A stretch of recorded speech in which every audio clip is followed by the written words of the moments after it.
Hey y'all, so I'm gonna do a different kind of video today. I rarely ever never talk about race, politics, because it is disturbing, it is disgusting in America today. Racism is still alive, well, and kicking with both feet. I have a black son, clearly, and I hate living in the world where I have to continuously worry about him. I hate living in the world that I have to continuously worry about my husband, my stepson, any black male in my life, my father, brother, whatever. I'm talking about this Daunte Wright thing. So I've listened to videos. I can't watch the videos. I haven't seen the majority of the videos, whether it's George Floyd, whether it's Daunte Wright. I've seen snippets because I cannot watch it. It is disheartening, disturbing, disgusting, and it hurts to see just people who just want to do bad for no good reason.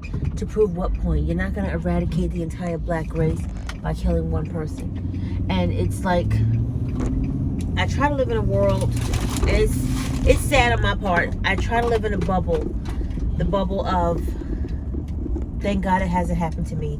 It's sad that I live like that. It's sad that I try to live like that, because I hate to have to live in a fairy tale, per se, because I hate that it's 2021 and races, white people, Indian, Asian, it doesn't matter, thinks that it's 1921, not 2021. Like, black people are not the same black people we were then. We fight for a cause, we fight for the justice, we fight for peace. Why are we fighting at all? Why? So here's what I will say about the Daunte Wright thing. In that state, it is offensive to have, not offensive, against the law to have a tree air freshener beads hanging from your window thing, like, because it's in the view of the window. So you pull me over for that. I mean, was it the end of the month? Did you have to make your quota? Like, what was, like, give me something else. Okay, and they said 9 out of 10 times when you pull someone over for breaking the law like that, they have something else going on with them, whether it's a warrant, whether it's a felony, whether it's a bit, whatever. Her case, this woman, whatever her name was, I'm gonna call her Barbara, because I got nothing else for her right now. I can't give her the respect to remember her name. A cop of the force for 26 years, and she was training someone else, and they were going back and forth. And this is what I've heard from bloggers, from Facebook, from Instagram, because I cannot and I will not watch the video. I can't. So I'm going to give my bird's eye view from what I've heard and seen, because the story remains consistent. She pulled him over for that.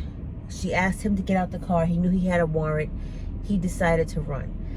I have said this numerous times. You're afraid.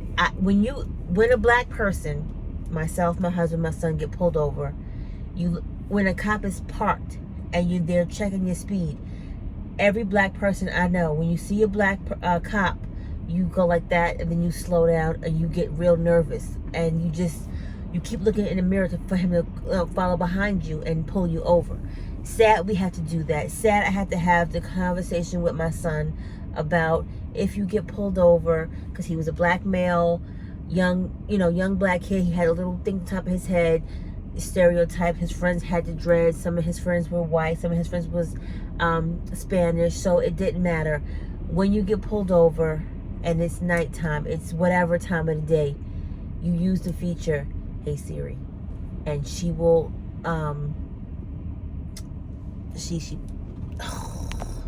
sorry, she actually popular. I hated saying her name. "Hey Siri," and you say, "Call mom," or "Call dad," or "FaceTime mom," "FaceTime dad," so you can have somebody as your advocate, to, whether it's recording, whether it's listening, whether it's saying, "Hi, this is his mom. Where are you guys at? Like, I'm gonna come and find you," because you don't know how it will end. I told my son, my husband told my son, keep your hands on the wheel so they can see it. If you have a moment when you're pulling over, turn the light on so they can see everything in the car, so they don't have to say, I couldn't tell you reached for your registration with something different. So again, we should not have to have the conversation other than be safe and follow the traffic laws. But in the US of A, you have to tell your black child this.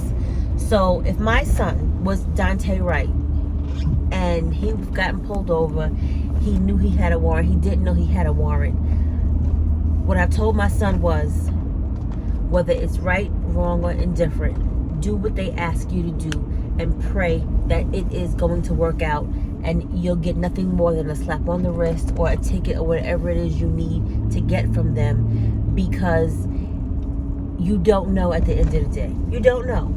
You hope it will work out in your favor.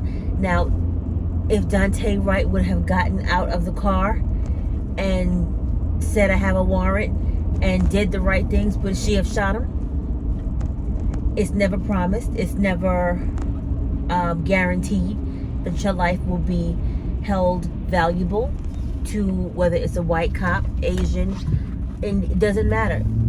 Would that have saved his life? Who knows? But I feel like sometimes it's more of a chance for you to make it out alive by doing what they ask you to do. Sometimes.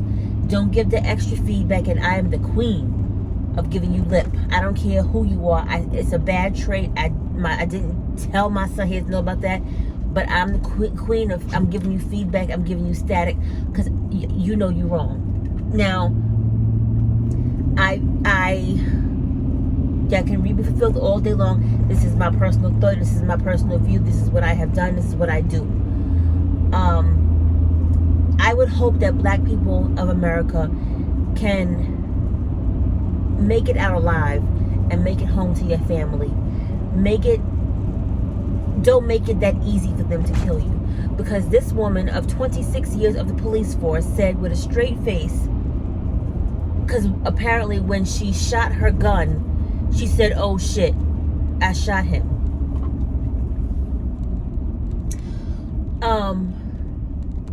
So I'm 42. 42 years on this earth. I've never held a gun. I've held a taser before. I can guarantee you the weight is different. I can guarantee you the weight doesn't equal out.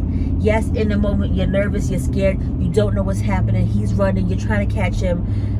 Why do you shoot to kill? I have always said this in every scenario, whether the black crime, the white crime, why do you shoot to kill? Shoot them in the ankle, kneecap, butt, thigh, whatever it is, in their arm, their wrist. What tells you to shoot them in this whole area that can kill them? That's the part I have a problem with. But my question remains, you are an officer of 26 years and you're training someone else. Oh, sorry, I have allergies. You cannot tell me in all that time you never knew the difference, or you could not tell the difference of a taser and a gun in a panic moment. He was nervous, he ran. She was nervous, she pulled a gun. The two don't equal out to death. I don't understand how you can say, that's like me telling you, I picked up the hand sanitizer instead of the water and I drank the hand sanitizer because I couldn't tell the difference. It's sad, it's disgusting. This might be my last video because I'm getting disgusted all over again. Like, I like to live in a fairy tale world of, it hasn't happened to me, thank God, so it hasn't blatantly happened to me. Let me rephrase that. I have never blatantly been a victim of racism. I have never experienced someone calling me a nigger. I have never experienced someone, you black bitch. No, I've never experienced that. I pray to God that I don't experience that because I don't have the right attitude or mentality to deal with it.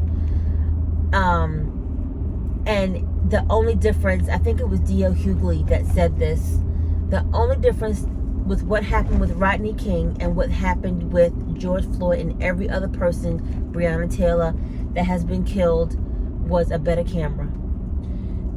There's more evidence, there's more proof, there's more accountability. Yes, some of these people get off And I feel like it is, the jury does the picking. The jury is the one that, you know, convicts or not convicts. But I can't. I'm over it. I'm so over it. My son is in the military, and I tell him every time I talk to him, you're gonna experience some form of racism over your life. You have to know what dog you have in a fight.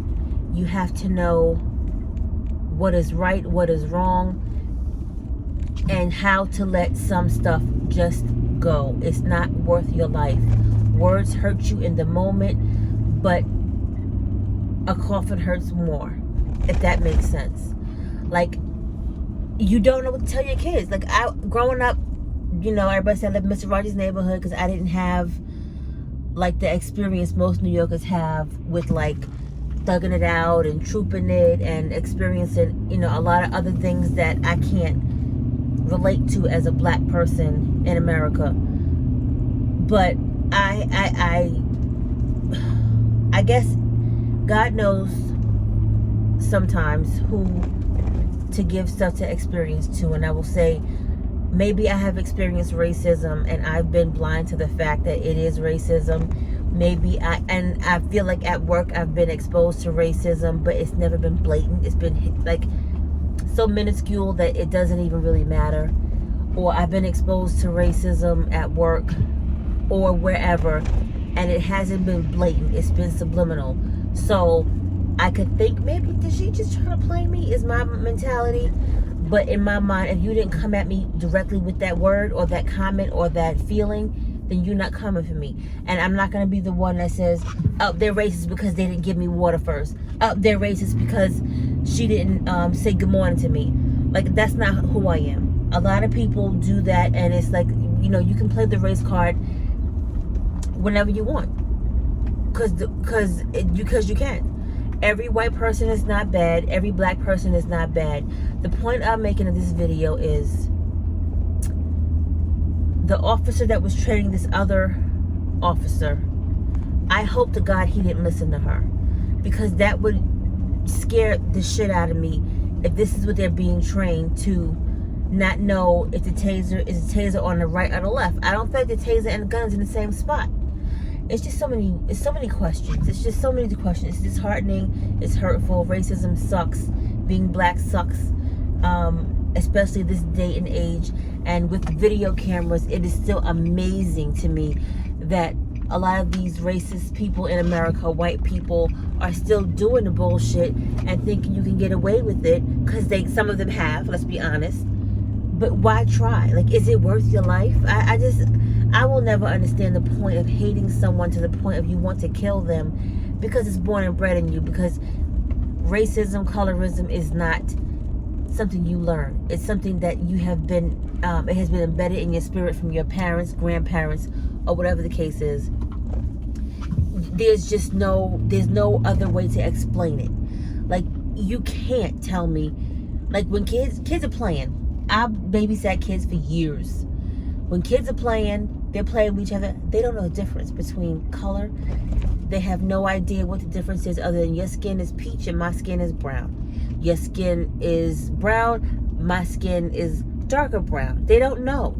They're playing and having a good time. There have been several studies where they have shown kids playing, and they go, what's your friend's name? And she'll say, oh, just Jessie. What's your friend's name? Tamara. What's your friend's name? Joey. What's the difference? He's a boy, I'm a girl. What's the difference between Jesse and Joey? They don't know. So you're taught this behavior, and it's just horrific.